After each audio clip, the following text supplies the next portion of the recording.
بسم اللہ الرحمن الرحیم۔ محترم ناظرین کرام، السلام علیکم ورحمۃ اللہ وبرکاتہ۔ محترم ناظرین کرام، حضرت بلال رضی اللہ تعالی عنہ نبی صلی اللہ علیہ وسلم کے خاص خادم تھے۔ آپ رضی اللہ عنہ نبی صلی اللہ علیہ وسلم کے گھر میں سودا سلف مہیا کیا کرتے تھے، اور جب بھی آپ صلی اللہ علیہ وسلم کے پاس کوئی سائل آتا تو آپ حضرت بلال سے کہتے کہ اسے اتنا دے دو، اسے اتنا دے دو۔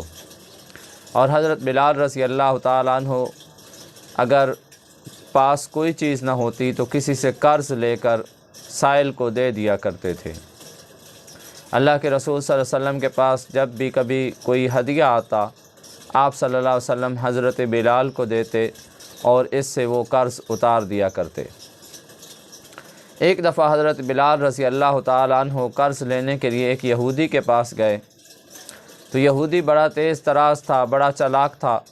کہنے لگا کہ اب بھی جب کبھی ضرورت پڑے تو قرض میرے سے لینا اور کسی سے نہ لینا، میں قرض دیا کروں گا۔ حضرت بلال رضی اللہ عنہ اس خیال سے کہ شاید اس کا دل اسلام کی طرف مائل ہے اور یہ اسلام لایا تو نہیں لیکن محبت کرتا ہے حضور صلی اللہ علیہ وسلم سے، اس لیے یہ قرض دینے کے لیے تیار ہے، اسی وجہ سے حضرت بلال رضی اللہ تعالیٰ عنہ اس سے قرض لیتے رہے۔ قرض زیادہ ہو گیا تو ایک ماہ ابھی گزرنے والا تھا کہ حضرت بلال رضی اللہ تعالیٰ عنہ اذان کے لیے وضو کر رہے تھے، تو وہ یہودی اپنے ساتھیوں کے ساتھ آ گیا اور کہنے لگا، او حبشی، مجھے میرا قرض واپس کر، مہینہ ہونے والا ہے اور تو نے قرض واپس نہیں کیا۔ وہ حضرت بلال رضی اللہ تعالیٰ عنہ کو گالیاں بکنے لگا اور جو کچھ اس کے منہ میں آیا اول فول وہ بکواس کرنے لگا۔ حضرت بلال رضی اللہ تعالیٰ عنہ سے اس نے یہ بھی کہا کہ اگر میرا قرض تو نے نہ دیا تو میں تجھے پھر پکڑ کے اپنا غلام بنا لوں گا اور تجھے جنگل میں بکریاں چرانے کے لیے بھیج دوں گا جس طرح تو پہلے بکریاں چرایا کرتا تھا، اور میں کل صبح آؤں گا اور میرے پیسے حاضر ہونے چاہیے۔ یہ بات کہہ کر وہ چلا گیا۔ حضرت بلال رضی اللہ تعالیٰ عنہ سارا دن غم اور پریشانی کی وجہ سے نڈھار رہے۔ جب عشاء کی نماز ہو گئی تو علیحدگی میں اللہ کے رسول صلی اللہ علیہ وسلم سے ملے اور انہیں سارا ماجرا کہہ سنایا۔ اللہ کے رسول صلی اللہ علیہ وسلم مسکرائے اور کہنے لگے، بلال پھر تمہارا کیا خیال ہے، تم کیا کرو گے؟ تو کہنے لگے، اللہ کے رسول، میں جا کے کہیں پہاڑوں میں اور غاروں میں چھپ جاتا ہوں اور میں درختوں کے پتے کھا کے گزارا کر لوں گا، آپ کے پاس جب رقم آئے تو میں پھر حاضر ہو جاؤں گا اور اس کا قرض اتار دیں گے۔ اللہ کے رسول صلی اللہ علیہ وسلم مسکرائے اور کہا، اچھا ٹھیک ہے، اب جا کر تم آرام کرو۔ حضرت بلال رضی اللہ تعالیٰ عنہ خود فرماتے ہیں کہ میں گھر چلا گیا لیکن مجھے ساری رات نیند نہیں آئی، اور یہی سوچتا رہا کہ صبح جب وہ آئے گا تو مجھے پکڑ کر لے جائے گا اور اپنا غلام بنا لے گا، اور میں یہ بھی سوچتا رہا کہ مجھے کس طرف جانا چاہیے، میں کہاں نکل جاؤں۔ کہتے ہیں اسی خیال میں ساری رات گزر گئی۔ جب سحری کا ٹائم ہوا، ابھی صبح نہیں ہوئی تھی، کہ ایک شخص دوڑتا ہوا آیا اور کہنے لگا، بلال تجھے اللہ کے رسول صلی اللہ علیہ وسلم بلا رہے ہیں۔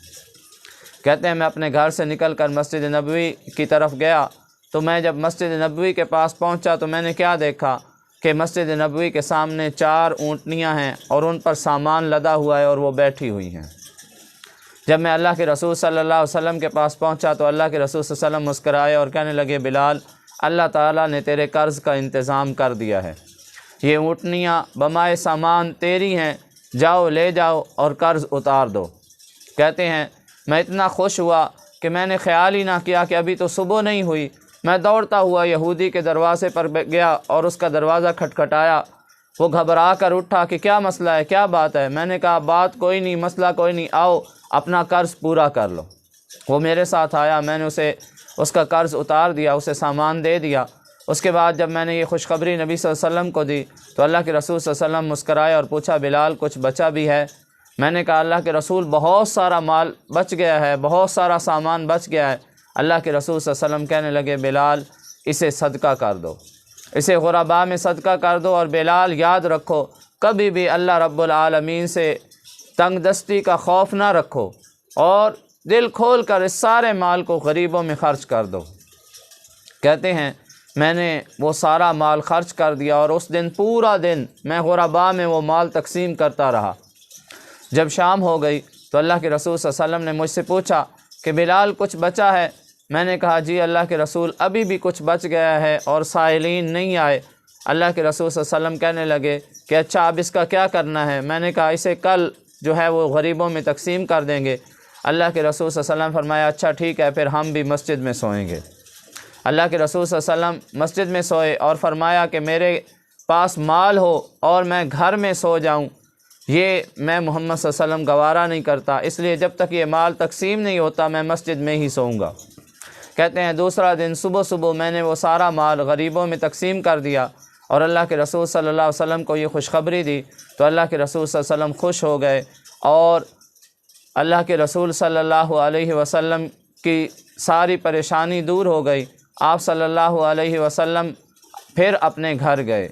تو محترم ناظرین کرام، یہ نبی صلی اللہ علیہ وسلم کا ایک عظیم الشان معجزہ تھا۔